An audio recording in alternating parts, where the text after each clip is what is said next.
Jangan ibadah karena dua hal. Satu, tempatnya dan waktunya. Ada orang yang rajin ibadah karena tempatnya mendukung untuk ibadah, momentumnya tepat. Di mana dia ibadah? Mekah dan Madinah.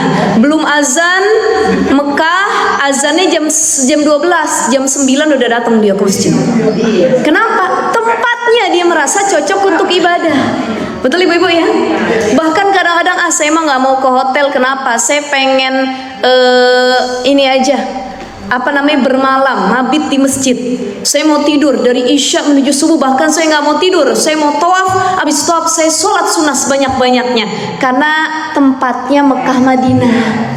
Begitu nyampe Indonesia, 5 waktunya ketinggalan. Tahajudnya kagak, tahiyatul masjid enggak, yang sunnahnya ditinggalin. Ditanya Bu Haji, Bu, kenapa kok ibadah enggak sesemangat waktu di Mekah Madinah? Udah saya rapel semua di Mekah Madinah, dijamak semua. Karena kalau di sana itu ibadahnya di Masjidil Haram 100.000 kali dibanding masjid-masjid lainnya. Di Masjid Nabawi 10.000 kali. Jadi saya udah kebanyakan di sana, insya Allah udah mengcover yang ada di Indonesia. Kira-kira bisa nggak begitu? Nah ini berarti ada orang yang ibadahnya karena tempat. Di tempat orang ibadah dia baru semangat ibadah. Di Mekah Madinah baru dia rajin. Tapi begitu tempatnya bukan Mekah Madinah, dia kembali jadi jahiliyah lagi. Nauzubillah. Ada yang karena waktu, momentum, masuk bulan suci Ramadan, yang tadinya salah jadi soleh, ya, yang tadinya bikin maksiat jadi taat, masuk Ramadan, yang tadinya nggak kenal Allah seolah-olah dia paling kenal Allah, yang tadinya nggak mau nutup aurat, masuk Ramadan jilbabnya paling menutup aurat, pakaiannya paling tertutup. Tapi selepas Ramadan dia kembali ke bentukan awal. Ada nggak yang begitu, ibu-ibu? Banyak tidak? Banyak. Karena dia menganggap Tuhan itu, Allah itu cuman ada di bulan Ramadan.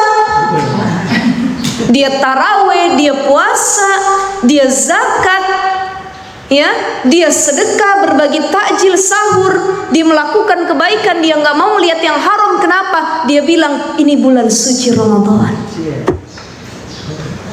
Kutiba alaikumusiyam kama kutiba alal ladina min qablikum la'allakum tattaqun. Saya pengen jadi orang bertakwa di bulan Ramadan.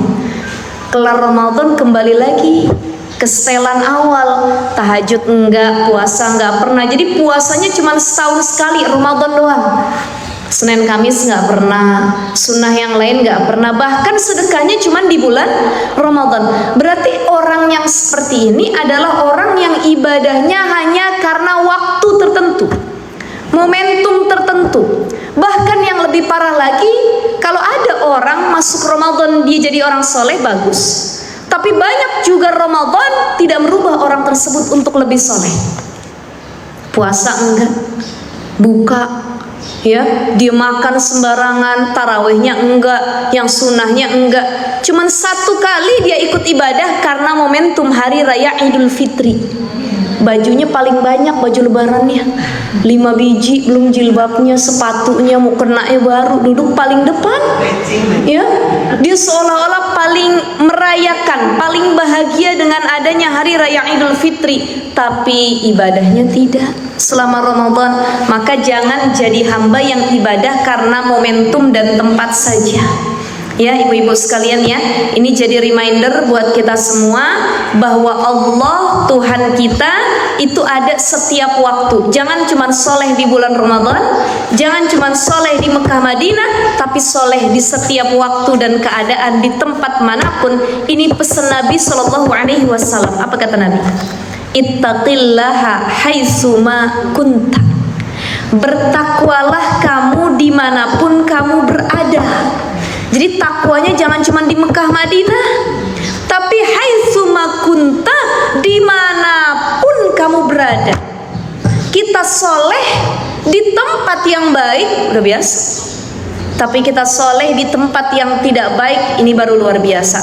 Saya semalam baru nyampe ibu-ibu dari Hong Kong. Saya habis safari dakwah di sana sama Ustadz Azhari. kita tausiah dakwah di para jamaahnya WNI, para TKW yang ada di Hong Kong ya, itu rame mereka juga. Jadi ternyata TKW Hong Kong itu rajin ngaji. Ada satu masjid dan beberapa masjid yang tiap minggu ada kajian di sana, gitu ya.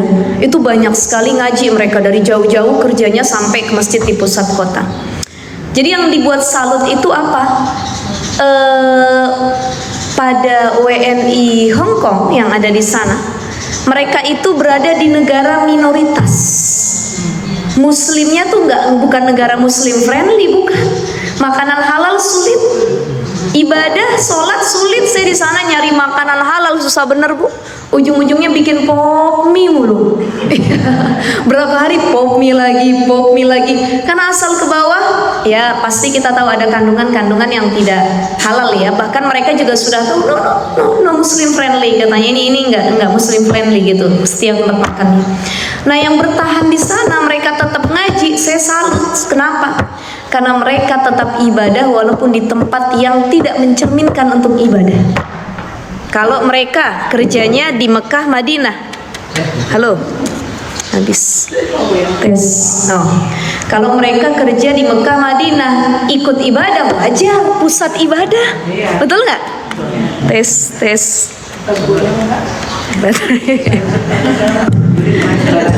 Kayaknya gonta-ganti ini harus tes. Iya, siap pas. Tes. Halo. Tes. Jadi kalau ibadahnya di Mekah Madinah atau kerjanya di sana kemudian rajin ibadah wajar, karena itu vibes-nya mendukung. Tapi ketika mereka berada di negara minoritas yang kerja di Cina, di Hong Kong atau negara-negara yang non-muslim gitu ya, makanan halal sulit, tempat sholat sulit, tapi mereka tetap menjalankan perintah agama yang luar biasa. Ngajinya iya, nutup aurat iya, tetap jaga makanan halalnya, masak sendiri ya. Ini kan sesuai dengan pesan Nabi, ittaqillaha haitsuma kunta, dimanapun kamu berada cerminkan Islam yang terbaik. Tetap kamu bertakwa, jangan karena tempat, jangan karena waktu. Maka kalau ibadah itu bagusnya kita ihsan. Apa itu ihsan? Ka'annaka tarahu fa illam takun tarahu fa innahu yaraka. Anta'budallah. Kamu menyembah Allah seolah-olah kamu melihat Allah. Dimanapun kamu berada, di negara manapun, tempat manapun, waktu kapanpun, kita seolah-olah lagi diawasin sama Allah. Tuh, itu yang disebut dengan ihsan. Tapi kalau kamu nggak mampu melihat Allah, fa innahu yaraka, bayangin Allah itu mantau kamu. Oh iya ya, saya dimanapun, sekalipun itu tempat orang maksiat, tapi kita tetap bertakwa. Itu kita udah menjalankan hadis Nabi, ittaqillaha haitsuma kunta. Jadi ibu-ibu, enggak mesti tempat baik orangnya baik semua, dan enggak mesti tempat buruk orangnya buruk semua. Punten, mohon maaf. Buya Hamka pernah ditanya sama seseorang, wahai Buya, saya kok ke Mekah Madinah katanya, saya ibadah ke sana. Begitu di Mekah saya ngelihat ternyata banyak, mohon maaf, para pelacur itu di Mekah. Apa jawaban dari Ibu ya Hamka? Kita itu akan selalu ditemukan dengan sesuatu yang biasa kita cari. Kita itu akan selalu ditemukan dengan sesuatu yang sering kita cari. Sekalipun itu di Mekah Madinah, tapi kalau niatnya bukan lillah karena Allah, yang pikiran apa? Perempuan nyampe sana. Kan kata Nabi benar, innamal a'malu binniyat. Kamu niatnya ke sana apa? Jalan-jalan, ya itu yang kamu cari. Kamu niatnya ke sana apa? Oh, pengen nikahin perempuan di sana, itu yang kamu dapat. Kamu niatnya ke sana apa? Lillah, karena Allah, itu juga yang akan kamu dapat. Jadi ada orang ibadah nyampe ke Mekah Madinah, ketemunya perempuan-perempuan bandel. Mungkin yang dicari memang itu, jadi ketemunya itu aja. Tapi ada orang, kata Buya Hamka, saya ke Amerika, saya tidak temukan yang buruk-buruk, tapi saya dapatkan yang baik-baik. Artinya apa? Karena niat kita nyampe ke sana, sekalipun itu negara minoritas, yang kita cari yang baik, maka dapatnya yang baik juga. Paham ya ibu-ibu ya? Paham maksudnya ya? Jadi sekalipun kita ke negara non-muslim, itu bukan tempat ibadah. Kalau yang kita cari yang baik-baik, tetap punya prinsip ittaqillaha haitsuma kunta, maka yang kita dapatin yang baik juga. Kenapa? Ada Allah yang mengawasi. Tapi sekalipun ke Mekah Madinah, bukan berarti tempat suci semua orang di dalamnya suci. Enggak, ada orang yang enggak suci juga. Artinya ada orang yang enggak baik juga. Buktinya di Mekah Madinah ada yang kehilangan, ada yang kena maling, ada nggak? Ada copet di sana, ada yang melakukan pelecehan seksual dan lain sebagainya. Jadi tempat suci tidak menjamin orang yang ada di dalamnya semua orang baik. Dan tempat yang tidak baik tidak menjamin semua orang yang ada di dalamnya itu tidak baik. Maka sekali lagi, beribadah karena Allah, bukan karena waktu ataupun tempat. Itu kemarin bahasan kemarin ya, fitrukil khair. Jadi mari sama-sama perbanyak ibadah, kebaikan, bukan karena tujuannya qiyatun nas, tujuannya bukan manusia, tujuannya bukan dunia semata, tapi tujuannya lebih ke ridha Allah Subhanahu wa taala. Baik, kita masuk di bab selanjutnya. Bismillahirrahmanirrahim. Babun fil iqtisad fil ibadah. Ini bab membahas tentang iqtisad. Jadi iqtisad itu bahasanya adalah, kalau di situ apa ibu-ibu?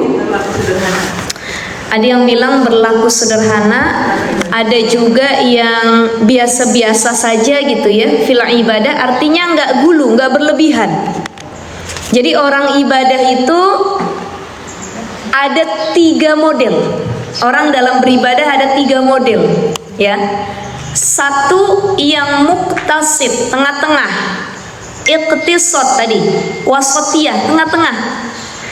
Ada yang ke kanan, ada yang ke kiri. Jadi ada yang tengah-tengah, ada yang ke kanan, ada yang ke kiri. Yang ke kanan namanya ghulu, berlebihan ibadahnya. Nanti kita bahas nih tentang sahabat Nabi yang gak mau tidur malam, yang gak mau berbuka, yang gak mau nikah, pengennya ibadah aja selama hidupnya. Ini namanya gulu, berlebihan dalam ibadah. Ada yang terlalu ringan, menganggap mudah ibadah itu. Saya mah dunia aja, ngapain sholat, ngapain ibadah, terlalu sepele sama ibadah. Jadi ada 3. Ada yang tengah-tengah, ada yang gulu berlebihan, ada yang sepele dengan ibadah yang ke kiri, ya. Maka di sini babun fil iqtisad fil ibadah, bagaimana sederhana dalam beribadah, bagaimana tengah-tengah dalam beribadah, tidak berlebihan, tidak kurang juga. Kalau Allah Ta'ala berfirman, Allah Ta'ala, Taha ma anzalna 'alaikal Qur'ana litashqa. Wa qala Ta'ala, yuridullahu bikumul yusra wa la yuridu bikumul usra. Ayat ini menjelaskan tentang perihal kemudahan dalam ibadah. Yuridullah bikumul yusra wa la yuridu bikumul usra. Allah itu menghendaki untukmu kemudahan, dan Allah tidak menghendaki untukmu kesulitan. Nanti kita akan bahas rukhsah ataupun keringanan-keringanan dalam beribadah. Jadi ibadah itu dianjurkan, tapi berlebihan dalam ibadah itu juga tidak baik. Ya, nanti kita akan bahas ya. Baik, kita masuk di hadis yang pertama. Bismillahirrahmanirrahim. Wa Aisyah radhiyallahu anha, dari Aisyah radhiyallahu taala anha, anna Nabi sallallahu alaihi wasallam, bahwasanya Nabi sallallahu alaihi wasallam dakhala 'alaiha wa indaha imra'ah, ya. Rasulullah SAW masuk ke rumah Aisyah kala itu, dan kebetulan di situ ada imro'ah, seorang perempuan. Qala, bertanya Nabi, man hadhihi, siapa ini? Siapa orang itu, hai Aisyah? Kata Nabi. Qalat, Aisyah menjawab, hadhihi fulana, ini ada seorang fulana, wahai Nabi, tadhkuru min salatiha, yang ibadahnya sangat terkenal. Jadi orang-orang penduduk Madinah nih kenal sama perempuan. Perempuan ini abidah, ahli ibadah, ya. Maka di sini kata Nabi SAW, qala mah alaikum bima tutiqun. Kemudian Nabi berkata, udah deh, beramalnya sesuai dengan kemampuan kamu aja, kata Nabi. Jadi kan Aisyah bilang, wahai Nabi, ini perempuan yang di Madinah terkenal ahli ibadah. Terus Nabi bilang, udah wahai fulana, kamu beribadah sesuai kemampuan kamu aja, gitu ya. Fallahi la yamallullahu hatta tamallu. Sesungguhnya demi Allah ya, Allah tidak akan jemu menerima amalmu sampai kamu jemu sendiri untuk beramal. Jadi Allah tuh nggak pernah bosan nerima amal kamu sampai kamu yang bosan beramal. Maknanya Allah nggak pernah bosen nerima ibadah amal kita, sholat kita, enggak. Yang ada kamu yang nanti bakal bosen sama ibadah kamu sendiri, kata Nabi gitu ya. Wa kana ahabbuddin ilaihi ma dawama sahibuhu alaihi, kata Nabi SAW. Dan perilaku agama yang paling Allah suka, ahabbuddin, perilaku agama yang paling Allah suka, ma dawama sahibuhu alaihi, amal yang dikerjain terus menerus walaupun sedikit. Artinya istiqomah. Allah paling suka amal yang diistiqomahkan, bukan yang siapa paling banyak amalnya. Artinya sebagai muslim yang baik yang harus dilihat adalah kualitas, bukan kuantitas. Paham ya ibu-ibu ya? Maksudnya apa? Ada orang ibadah sebagaimana fulanah ini yang nyampe ke rumah Aisyah. Nabi masuk ke rumah Aisyah, ada seorang perempuan tamu lagi bertamu ke rumah Aisyah. Nabi nanya, Aisyah, itu siapa yang bertamu? Fulanah, wahai Nabi, ini fulanah katanya paling terkenal ibadah di kota Madinah, paling banyak ibadahnya. Maka Nabi mengatakan, udah, beramal sesuai kemampuan kamu, jangan dipaksakan, kata orang Sundanya. Ya, karena Nabi bilang Allah itu nggak akan jemu, nggak akan bosan nerima amal kamu. Yang ada kamu nanti bakal bosan saat beramal gitu ya. Karena demi Allah, amal yang paling Allah cintai, perilaku beragama, beribadah yang paling Allah cintai bukan siapa yang paling banyak ibadahnya, tapi siapa yang paling istiqomah, berkualitas ibadahnya. Paham ibu-ibu ya maksud ayat ini ya, di sini ya. Jadi Allah itu lebih suka istiqomah biarpun sedikit. Contoh, ibu sholat tahajud malam, cuman 2 rakaat, cek orang Sunda pangpelit nawe bu 2 rakaat gitu ya, 2 rakaat tiap malam tahajud, tapi nggak pernah absen, bangun tiap malam tahajud, cuman 2 padahal, assalamualaikum tidur lagi 2. Tapi istiqomah continue tiap malam. Ini lebih Allah sukai daripada dia ngelakuin tahajud 12 rakaat, tahajudnya kalau punya hajat doang. Ya Allah, anak saya pengen masuk universitas favorit, dia tahajud. Ya Allah, suami saya pengen tes untuk naik jabatan, maka tahajud. Ya Allah, saya lagi punya hajat begini, tahajudnya kalau punya hajat doang. Bahkan lebih parah, tahajudnya bulan Ramadan doang. Allah nggak suka karena tadi ibadahnya karena momentum, bukan karena Allah. Tapi kalau dia niat karena Allah, udah jadi kebutuhan. Betul. Udah jadi kebutuhan. Sama kayak begini, orang baca Quran. Kenapa ada orang senang baca Quran? Yang jadi pertanyaan sering orang nanya, Ustadz, Ustazah, gimana sih biar kita tuh senang baca Quran? Karena kadang-kadang baru baca Quran seain 2 ain, sehalaman udah ngantuk. Beda sama main handphone, scroll, nonton TV, kok betah saya berjam-jam. Maka saya tanya dulu, ibu-ibu nonton TV betah, main handphone betah, scroll lama-lama. Kenapa bisa betah? Karena suka, senang, betul? Senang, suka, butuh, betul nggak? Aduh, saya butuh nih, healing nih gitu ya. Maka Quran itu juga harus begitu. Kalau kita pengen rindu terus sama Quran, pertama pahami dulu ayat Quran. Orang kalau udah paham isinya, maknanya, dia udah belajar, dia butuh. Ya Allah, kok ada yang kurang sama diri saya kalau saya nggak baca Quran gitu ya. Bu, ini punten, ini nyala nggak ya kipas anginnya? Kayaknya agak. Ya, punten, maaf, nyala ya. Nah, Insya Allah. Udah ya dua-dua ya. Dah, makasih ibu-ibu. Saya lanjut ya.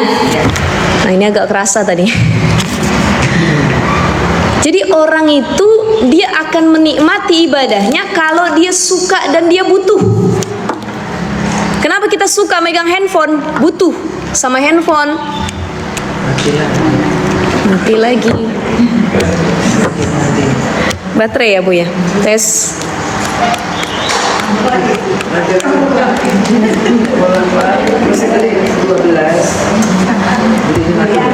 Tes.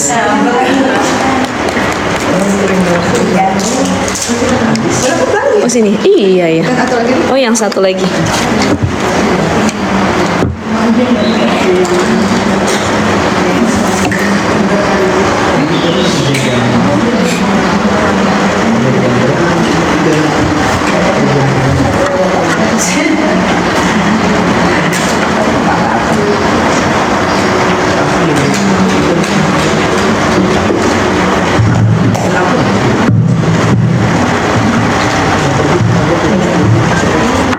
Iya. Tes 1, 2, 3. Ya, baik. Sampai mana tadi Bu Ibu? Butuh. Ya, kita suka main handphone, kita suka lama-lama depan handphonenya karena butuh tadi. Jadi ada kebutuhan, maka jadikan Quran sebagai kebutuhan, ibadah sebagai kebutuhan. Itu insya Allah kita gampang untuk berlama-lama dengan hal tersebut. Ya, jadi harus suka, paham dan butuh, gitu. Jadi di sini Nabi ngomelin perempuan yang ada di rumah Aisyah. Udah kamu sesuai kebutuhan kamu ibadahnya, nggak usah berlebihan. Baca Quran juga gitu. Kenapa kita sulit istiqomah baca Quran? Karena kita sekalinya ibadah langsung gerak banyak. Ustazah tahajud saya susah bener. Ibu sekali tahajud 12 rakaat. Besokan gempor, nggak mau lagi deh bangun tahajud. Atau tahajudnya langsung jam 2 malam, ngantuk bener ustazah, paginya saya kudu masak. Maka tadarrujan, step by step. Jadi kalau mau ibadah tuh naik tingkatan, lebih banyak itu step by step, mulai dari yang terkecil. Contoh, kita mau tahajud. Kalau kita bangun jam 2, jam 3 mungkin berat untuk pertama kali. Bangun misalkan setengah jam sebelum subuh, atau 20 menit, 15 menit sebelum subuh tahajud. Kira-kira udah istiqomah, bisa kita bilang, ya Allah, maka saya bangun 1 jam sebelum subuh. 1 jam sebelum subuh udah terbiasa, saya bangun jam 2, jam 3 ya Allah. Itu namanya step by step, tadarrujan. Ada tingkatannya. Puasa, pengen puasa Daud, jangan langsung Daud. Saya pengen puasa sunnah, kerja ini langsung Daud, sehari buka, sehari puasa. Akhirnya gempor besoknya, maka mulai dari yang mudah terlebih dahulu. Senin Kemis, aduh ustazah saya nggak bisa tiap minggu. Oke, mulai dari Ayyamul Bid, puasa yang sebulan sekali, 13, 14, 15. Udah terbiasa Ayyamul Bid, naik ke Senin Kamis. Senin Kamis sudah terbiasa, pengen puasa Daud, puasa Daud. Ustazah Daud saya udah hatam, saya pengen puasa tiap hari katanya. Nah ini tidak boleh gulu juga, berlebihan ya. Karena sebagaimana satu kisah, pernah ada 3 orang sahabat Nabi SAW yang datang ke rumah Nabi bertamu. Nanya para sahabat ini sama Aisyah radhiyallahu taala anha, "Wahai Aisyah, bagaimana ibadahnya Nabi Shallallahu Alaihi Wasallam?" Maka Aisyah menjawab, Nabi itu sampai kakinya bengkak kalau sholat malam ibadah.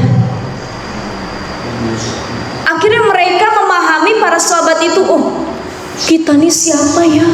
Ya Allah, jauh banget ibadah kita sama Nabi. Ya udah gini deh, kata yang pertama, pemuda pertama bilang, saya karena melihat Nabi ibadahnya luar biasa sampai bengkak kakinya. Konon riwayat diceritakan kenapa bengkak kakinya, karena dirinya terlalu lama. Jadi aliran darah itu naik ya ke atas, maka kaki bengkak. Kita juga sering begitu bengkak ya Bu ya. Ada yang asam urat, ada yang rematik dan lain sebagainya gitu ya. Nabi itu gara-gara sholat malam. Ditanya sama Aisyah, wahai Nabi SAW, kenapa engkau sampai segitunya sholat malam? Apa kata Nabi? Afala uhibbu an akuna abdan syakur. Aku nih bukan berlebihan ibadah wahai Aisyah, tapi ibadah aku seperti ini seolah-olah bentuk syukurku kepada Allah. Ibu bayangin gak ibu-ibu, Nabi itu udah dijamin gak masuk surga? Udah dijamin belum? Kita udah dijamin apa belum? Udah ada jaminan? Belum. Tapi kita ibadahnya kayak Nabi nggak? Enggak. Bahkan jauh panggang dari api ya, jauh banget ya ibu-ibu, ya beda sekali. Nabi itu udah dijamin masuk surga, tapi masih ibadah sampai kakinya bengkak. Apa beliau bilang? Karena ini bentuk syukurku kepada Allah. Itu katanya. Maka ibu-ibu sekalian yang dimuliakan Allah Subhanahu wa taala, 3 pemuda ini ngerenung begini. Ya Allah, Nabi kok ibadahnya luar biasa. Ya udah deh, kata pemuda pertama bilang, aku akan sholat terus. Aku akan bangun terus sholat malam, nggak mau tidur aku sama sekali semalaman. Kata pemuda yang kedua, asumu wala uftir. Aku akan puasa terus tiap hari, nggak akan aku buka sama sekali. Kata laki-laki yang ketiga nih, pemuda ketiga, aku tidak akan menikah sama sekali dan aku dedikasikan hidupku keseluruhannya untuk ibadah. Nabi ngedengar percakapan 3 pemuda ini. Kata Nabi tadi, siapa yang bilang nggak mau nikah? Siapa yang nggak bilang mau tidur, mau sholat malam aja? Siapa yang bilang tidak mau puasa, tidak mau buka puasa terus? Maka kata Nabi, ibadahlah sesuai kemampuan kamu, jangan jadi orang yang berlebihan, gulu. Nah, ini nanti ada ya hadisnya dibahas di sini. Maka kata Nabi, nikah itu an-nikahu sunnati. Nikah itu sunnahku, aku aja nikah, masa kalian nggak mau nikah? Aku aja makan, masa kalian nggak mau makan? Ya, jadi terlalu berlebih-lebihan. Ada orang yang terlalu ekstrim beribadah tadi, sampai nggak mau buka puasa, sampai nggak mau tidur. Nah, kita yang mana? Ambil yang muktasid, tawasud, tengah-tengah. Kita tidur malam, tapi sepertiga malam bangun sampai subuh. Itu namanya tengah-tengah. Jangan sampai saya nggak mau tidur, bilang sama suami, ayah, mama nggak mau tidur semalaman. Kenapa? Mama juga nggak mau ngelayanin ayah. Kenapa? Mama mau ibadah aja semalaman. Dosa atau tidak? Dosa atau tidak? Dosa. Ada kisah lagi sahabat Nabi namanya Abu Darda. Siapa bu namanya? Abu Darda. Abu Darda ini pun terkenal gulu, berlebihan dalam ibadahnya. Nabi mempersaudarakan Salman Al-Farisi dengan Abu Darda. Abu Darda orang Arab, Salman itu orang non-Arab. Dipersaudarakan. Begitu bersaudara, Salman nginep di rumah Abu Darda. Ngelihat istrinya Abu Darda yang lusuh, mutabaddilah bahasanya, nggak keurus, rusuh, nggak pernah ke salon bahasa kitanya, nggak pernah dirawat, pakaiannya juga compang-camping ya, tidak mencerminkan kebersihan. Nanya Salman kepada istrinya Abu Darda, ya Umma Darda, wahai istri Abu Darda, kemana Abu Darda? Oh, Abu Darda dia lagi ibadah di masjid. Dia udah lumpuh sama dunia. Abu Darda itu udah nggak senang dunia, kata istrinya. Faham Salman Al-Farisi. Oh iya siap ibu, hati-hati ya. Ayo ibu-ibu kita lanjut ya. Maka faham Salman dengan yang dilakukan atau diucapkan oleh istrinya Abu Darda. Bu, halo. Jadi Abu Darda itu kata istrinya udah lumpuh sama dunia. Dia udah gak mikirin dunia. Nyari nafkah enggak, ngurusin istrinya enggak. Kalau malam istrinya gak pernah dicampuri, keluarganya gak pernah dinafkahi. Kerjaannya apa? Ibadah aja. Satu ketika Salman lagi nginep di rumah Abu Darda bilang gini, Salman makan dulu nih, istriku udah masak. Saya nggak mau makan kecuali engkau juga makan. Kata Abu Darda, aku tidak bisa makan karena aku sedang berpuasa. Ini juga adab buat kita ya ibu-ibu ya. Kalau kita lagi berpuasa, kemudian kita bertamu atau didatangin tamu dan itu puasanya sunnah, batalkan. Bu, kalau sunnah maka batalkan. Lehurmah, untuk menghormati duyuf, tamu. Atau ibu lagi puasa sunnah, suami nggak puasa. Kata suami, mah, punten ya, papa punya hajat nih siang hari. Kata kita, oh jangan, mama lagi Senin Kamis. Saya mau tanya, lebih wajib ngelayanin suami atau puasa Senin Kamis? Puasa Senin Kamis hukumnya apa? Sunnah. Ngelayanin suami? Wajib. Jadi kalau itu puasanya puasa sunnah, batalkan. Selama suami ada kebutuhan. Atau suami nggak ada kebutuhan tapi suami bilang, mama batalin aja makan sama papa pengen makan ditemenin sama mama, tolong, ini kan sunnah, maka batalkan saja. Karena taat sama suami lebih wajib daripada melaksanakan puasa sunnah. Tapi beda kalau puasanya Ramadan. Kata suami, batalin aja kenapa? Kita makan yuk, kata suaminya. Maka itu dosa. Lebih utama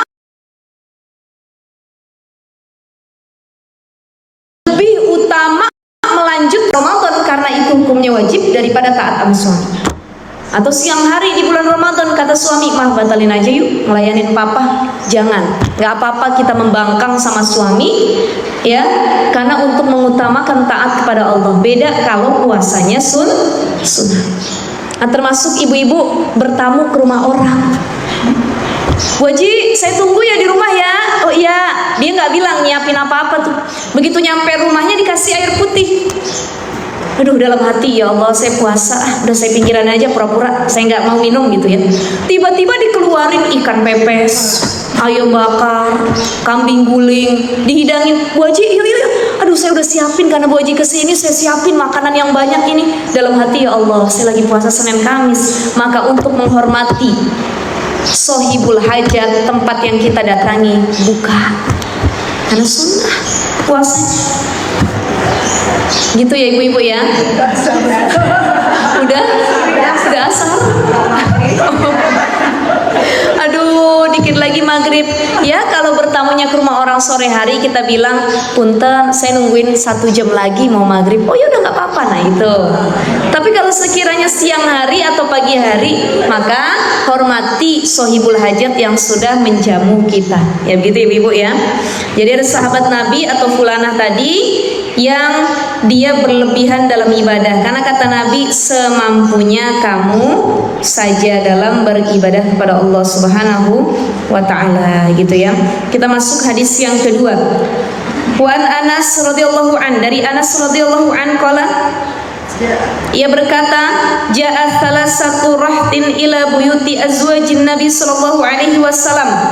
Datang suatu rombongan yang terdiri dari 3 orang ya, ke rumah azwajin Nabi, istri-istri Nabi sallallahu alaihi wasallam. Ini yang saya ceritain tadi. Ini hadisnya yang kedua. Ya. Yas'aluna an ibadatin Nabi sallallahu alaihi wasallam. Mereka bertanya tentang ibadah Nabi sallallahu alaihi wasallam. Falamma ukhbiru, ketika mereka diberitahu bagaimana ibadah Nabi, ka'annahum taqalluha wa qalu aina nahnu minan nabi sallallahu alaihi wasallam wa qad ghufira lahu ma taqaddama min dhanbihi wa ma ta'akhkhar.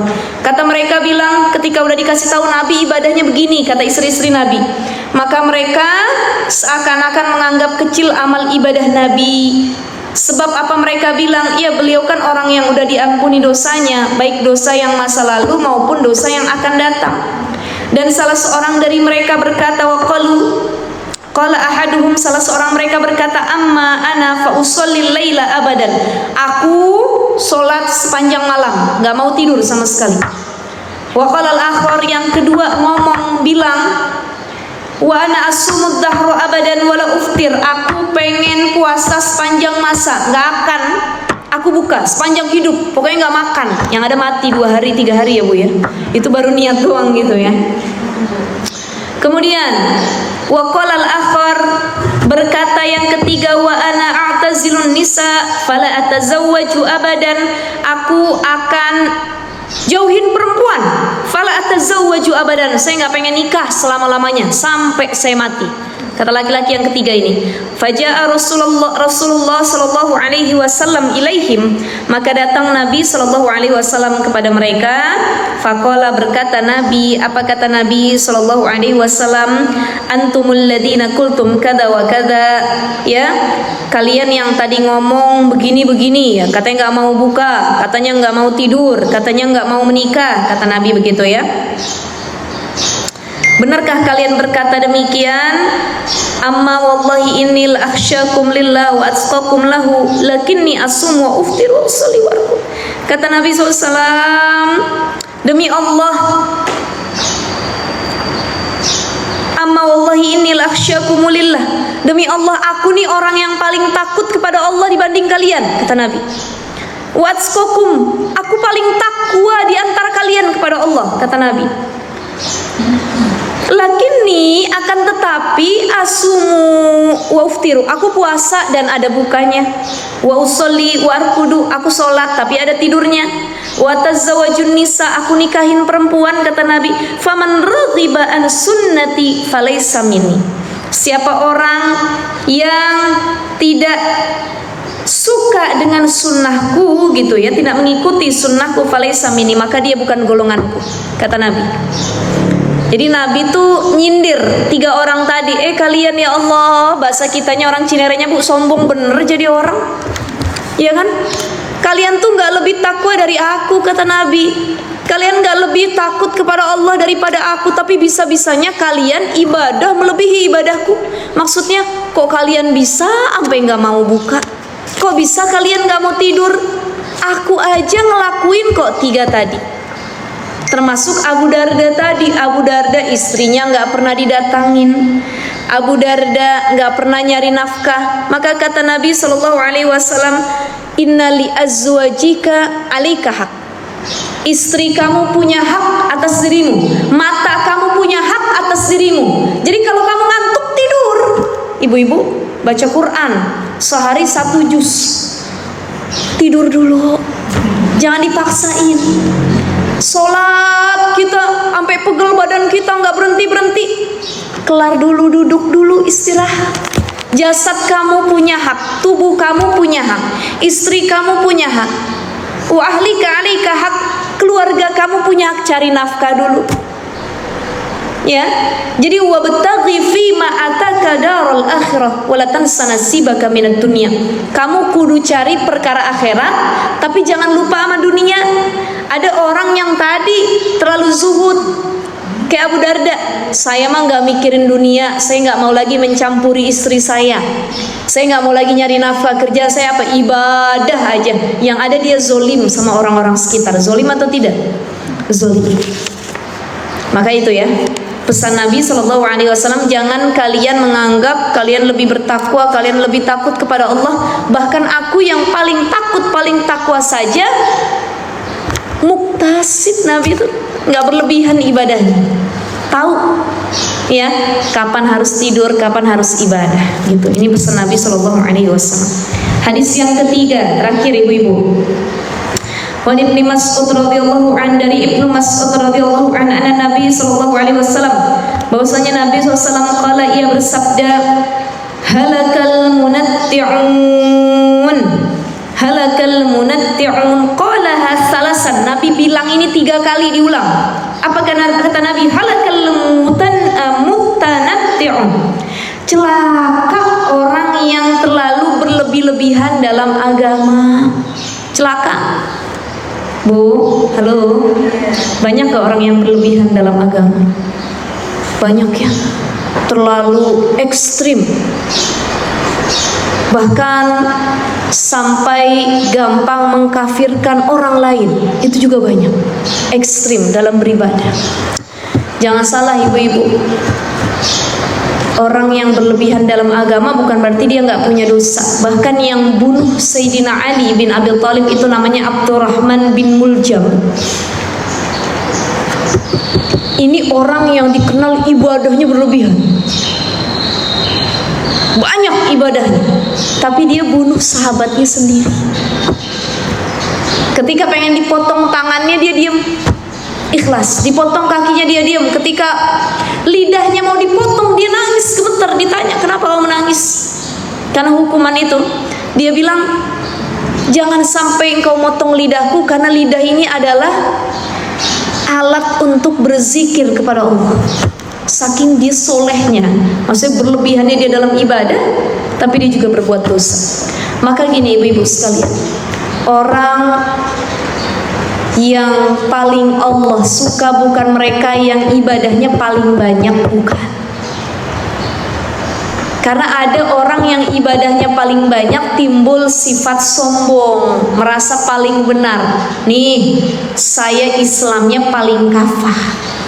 Nih, aurat saya paling tertutup. Nih, cara ibadah saya yang paling benar. Nih, ngaji saya yang paling faham. Kalian mah remahan rengginang katanya. Saya paling benar di antara kalian. Kalian kafir, ahli neraka. Saya ahli surga. Ini sombong. Hati-hati. Saya pernah sampaikan dosa itu lahir dari dua. Satu kesombongan, yang kedua hawa nafsu. Dan dosa sombong adalah dosa pertama kali yang dilakukan oleh makhluknya Allah, yaitu iblis. Jadi kita ibadah, kita pengen soleh, udah cukup kita bilang, ya Allah saya banyak salahnya, tapi saya pengen jadi orang benar. Jangan pernah merasa paling benar di antara yang lain.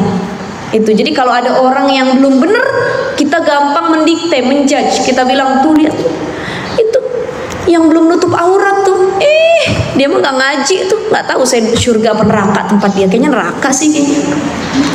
Tuh lihat tuh, masa ngaji pakaiannya begitu. Kan ada orang yang hijrah atau dia tobatnya kan harus step by step, betul nggak? Maka hormati proses orang lain, jangan pernah sombong dan merasa paling benar. Tuh orang yang paling Allah suka bukan yang amalnya paling banyak dan merasa paling benar, bukan. Tapi orang yang paling Allah suka adalah mereka yang merasa selalu punya kekurangan dalam dirinya, selalu berbuat dosa dan buru-buru tobat kepada Allah, minta ampun. La ilaha illa anta subhanaka inni kuntu minadh dhalimin. Rabbana dhalamna anfusana wa illam taghfir lana wa tarhamna lanakunanna minal khasirin. Astaghfirullahal azim. Astaghfirullahal azim. Astaghfirullahal azim wa atubu ilaik. Dia istighfar, minta ampun, ya Allah. Dia ngelihat yang gak baik, dia buru-buru istighfar. Astagfirullah, ya Allah saya bikin dosa. Ini orang yang paling Allah suka tuh orang yang at-tawwabun, buru-buru kembali minta ampun sama Allah. Karena banyak orang yang amalnya banyak, dia merasa paling benar dan dia jarang minta ampun. Saya mah gak punya dosa sama Allah, saya gak pernah maksiat. Nah ini orang yang selalu merasa paling benar dan tidak pernah merasa dirinya melakukan dosa, ya. Jadi anggaplah kita nih hamba yang banyak dosa dan terus minta ampun kepada Allah Subhanahu wa ta'ala. Jadi kata Nabi, ya, dosa itu ada juga dari kesombongan dan dari apa? Hawa nafsu. Jadi sombong dulu dosa yang dimulai dari makhluk Allah yang bernama iblis, la'natullah alaih. Ya, karena sombong. Apa kata iblis? Ana khairu minhu. Disuruh salam penghormatan kepada Nabi Adam. Kata iblis, ana khairu minhu. Aku lebih baik dari Adam. Ya Allah, kok aku suruh sujud sama Adam? Kok aku suruh ngormatin Adam? Ana khairu minhu. Aku paling baik, lebih baik kok dari dia. Khalaqtani min nar wa khalaqtahu min tin. Aku diciptainnya dari api, ya Adam mah cuma dari tanah. Sombong. Ini dosa yang paling Allah tidak suka, adalah dosa sombong. Makanya buru-buru iblis diusir sama Allah dari surga. Tapi ada dosa yang kedua, hawa nafsu. Ini dosa yang dilakukan oleh Adam dan Hawa. Wala taqraba hadhihi syajarah fatakuna minadh dhalimin. Kata Allah, jangan dekati pohon ini, nanti kamu termasuk orang-orang yang zalim. Adam dan Hawa nggak bisa nahan hawa nafsunya, dideketin tuh pohon, marah Allah, diusir dari surga. Tapi biarpun mereka diusir dari surga, mereka melakukan dosa karena hawa nafsu. Mereka buru-buru bertobat kepada Allah. Apa doanya tadi? Doa Nabi Adam. Rabbana dzalamna anfusana wa illam taghfir lana wa tarhamna lanakunanna minal khasirin. Dibaca terus, minta ampun baik Adam ataupun Hawa, diampuni oleh Allah. Dosa keduanya dipertemukan kembali. Jadi kalau sombong itu merasa paling benar dan dia nggak punya salah, saya nggak minta maaf kok, saya benar. Apa saya minta maaf katanya. Gitu ya. Itu dosa yang dilakukan oleh iblis. Itu sombong dan hawa nafsu, dua sumber kemaksiatan. Dua sumber dosa berasal dari tadi, yaitu sombong dan hawa nafsu. Jadi mudah-mudahan kita nggak jadi orang sombong, terutama dengan banyaknya amal kita. Kita merasa paling benar, kita merasa paling berlebihan dalam ibadah sehingga menganggap orang lain tidak ada apa-apanya, gitu ya. Begitu ya ibu-ibu sekalian ya. Jadi ini 3 hadis yang menginfokan, memberitahukan kepada kita bahwa ibadah itu sangat Allah sukai. Fokus terhadap akhirat itu Allah suka, tapi jangan berlebihan. Karena kamu tinggal di dunia, kamu juga harus memberikan hak-hak yang lainnya. Wabtaghi fima ataka darul akhirah wa la tansa nasibaka minad dunya. Kejar akhirat seolah-olah kamu mati besok, tapi kejar juga dunia seolah-olah kamu hidup selama-lamanya. Kita butuh bertahan di dunia, nyari nafkah, ngidupin pasangan, punya kebutuhan, kejar dunia, tapi jangan berlebihan. Ya, wabtaghi fima ataka darul akhirah, dan kamu harus luangkan waktu kamu untuk kepentingan akhirat tadi, sholat, ibadah, puasa. Cuman tidak berlebih-lebihan dan tidak sepele, tapi tengah-tengah. Paham ya ibu ya? Ada orang yang terlalu sepele, nggak usah sholat, nggak usah puasa, nggak usah sedekah. Nah, ini menganggap sepele agama. Ada yang berlebihan, tadi merasa paling benar, berlebihan, tidak mau tidur dan lain sebagainya. Nah itu gulu. Maka kita yang muktasid, tengah-tengah, tawassul, tahu haknya, kapan istirahat, kapan ibadah, kapan dimulai, kapan berhenti. Itu yang disukai oleh Allah Subhanahu wa ta'ala. Nanti insya Allah bulan depan kita akan bahas tentang keringanan-keringanan dalam agama Islam yang sudah diberikan Allah ya. Ada yang disebut dengan jamak qasar. Ini fikih itu bahasannya itu ya. Ada yang disebut dengan rukhsah, ada yang disebut dengan taghyir, merubah, ada yang disebut dengan taisir, kemudahan, ada yang disebut dengan tangkis, diskon gitu ya, itu qasar bagi para musafir. Ada yang disebut dengan ibdal, mengganti. Jadi kalau orang sakit dia boleh nggak wudhu tapi tayamum, itu kemudahan nggak ibu-ibu? Kemudahan. Orang musafir boleh nggak puasa, dia boleh untuk berbuka, itu kemudahan.